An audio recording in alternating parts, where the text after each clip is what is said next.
Hi friends!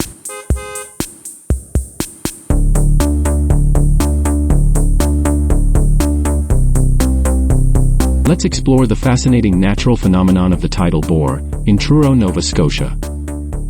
A tidal bore is a tumbling wavefront that moves upstream in a river, signaling the arrival of an incoming tide.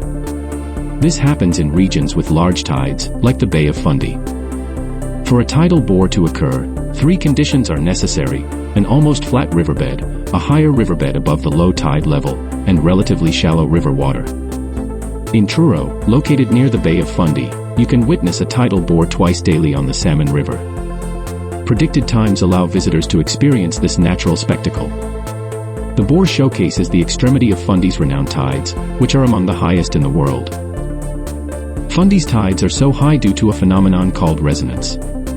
It's like a parent pushing a swing. Repetitive, well-timed pushes create large back-and-forth motion. Similarly, the Atlantic tide at the edge of the continental shelf pushes the shallow Gulf of Maine water toward Fundy, creating massive tides. Enjoy watching the amazing tidal bore in Truro.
you.